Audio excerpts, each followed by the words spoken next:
I wasn't going to say much about this topic. This young lady that we don't know what happened to her in Punta Cana, but I've been following it on social media and watching some of the news and getting some of the response from the locals here. And being an expat and living here, it sort of reminds me of 2019, I believe, 2019 or 2020, when they had those issues with the resorts when a few people died from unrelated. Some was unrelated. One was a car accident. You can go back into archives and look that up. But I just wanted to say that what troubles me most is that being a person of color, sometimes we feel that we usually are treated a lot differently in these kind of cases. And I've heard a lot of locals say that if it were a Dominican that was a person of interest, even though it's not a term that's used here, they wouldn't be able to walk around freely. Even if they had police security, they would be in jail. There would be a lot of repercussions. So the sentiment here is a little bit different than what we're hearing on the news in the States or on the Western news media. And I, being a foreigner living in this country, I've been here for 5 years or a little bit more, on and off, but more on than off. And being a person of color, a black person who grew up in the United States, I can honestly say that I can speak to that sometimes we feel that we don't get the same treatment that someone who is a non-black person or a non-person of color would get. So with all this going on, I am so not really overwhelmed, but it just saddens me, being that I'm a woman and I've been a young woman in my 20s and I've done a lot of things. Now that I look back, I took a lot of chances, right?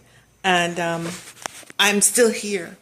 And depends on what you believe in. Is it, grace of God? Is it Yahweh? Whatever your religious beliefs are, I'm still here, and I've taken a lot of chances. I've gone places where I shouldn't have been, and I have done things, and even the whole beach thing, an incident comes back to me. But anyway, that's not the topic of this little short video.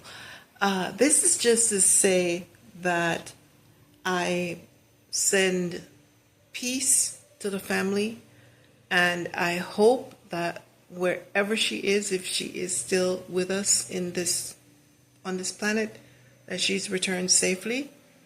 And if she's not, I hope she is, resting. And that's honestly because I'm a woman, and I've been a younger woman, and I have children, and I have grandchildren. I just want to say that we need to give the family grace for whatever decisions they have made, whether it's their religious beliefs, whatever is happening. We cannot tell them how they should feel at this point in time. This is their daughter, and this is their grieving process. And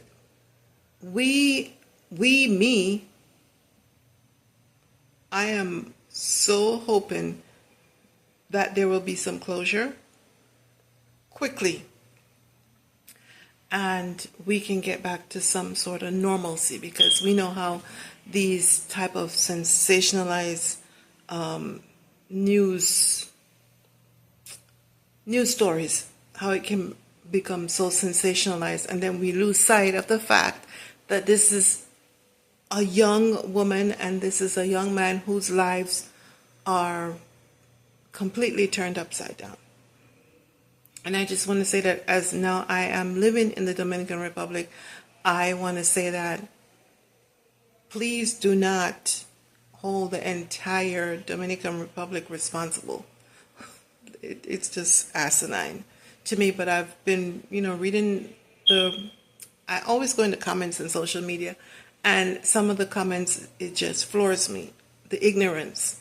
And anything can happen anywhere, anytime, any place.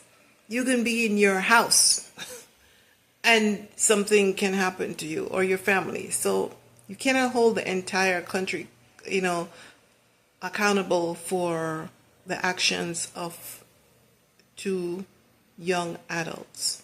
So from an expat's point of view, I'm just saying, let's just keep level, cool heads and wait until, we get some sort of resolution from the authorities, from the people who are charged with this investigation. And I pray that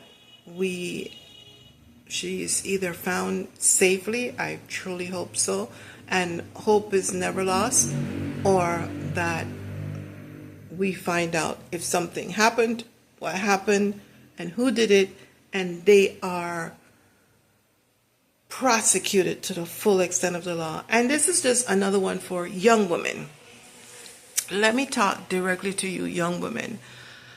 It's all fun and games, when you're saying, I'm solo traveling. Oh, look at me, I'm solo traveling. No, it's not fun and games. And we need to take that very, very seriously. Do not solo travel. Don't do it for the gram, okay? When you're going out, go with your group of friends.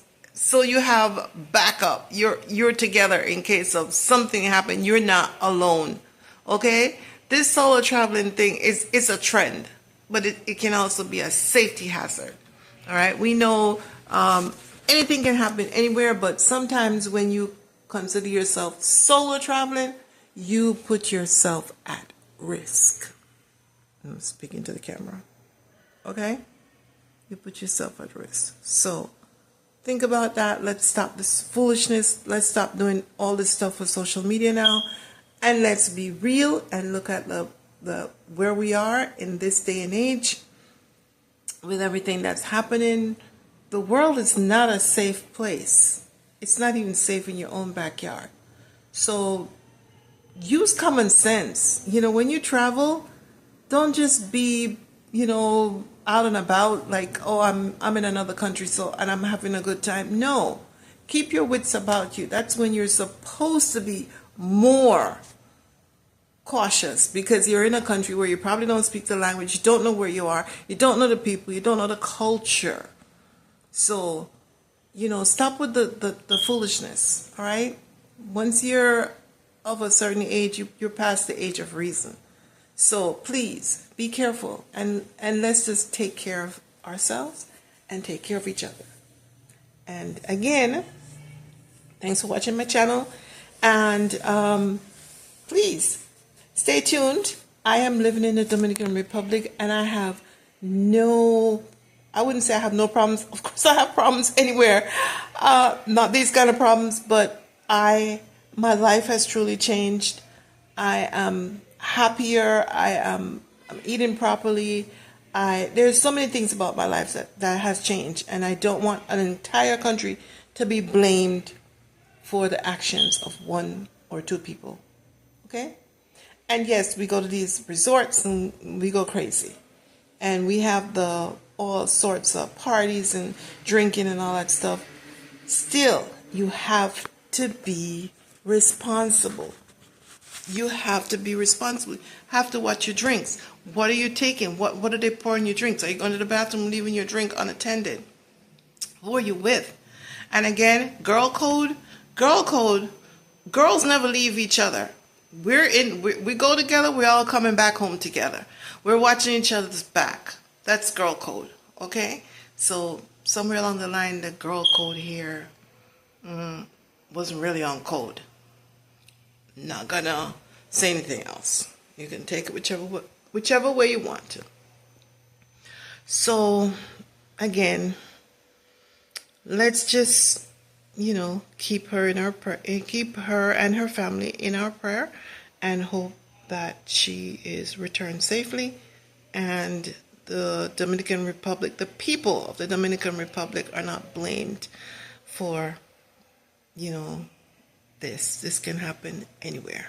And I'm from the States, and I won't even go out after a certain time. I really won't. I was in the States a couple months ago, and I wouldn't even get on the New York City subway train to go to Manhattan, which I really wanted to go to, because I was afraid. And I grew up in New York, and I used to ride the trains all the time. And I was even younger then and more carefree and not so easily spooked. So let's just stop the nonsense, the madness, okay? Thanks for watching, and I hope you will continue to tune into my channel, Love Across Borders, USA versus Dominican Republic, where my husband and I, Ricardo, we go toe-to-toe, and we have differences of culture and opinions and languages. And we're still happy together, all right? Take care. Don't forget to watch my other videos. Thanks again for watching.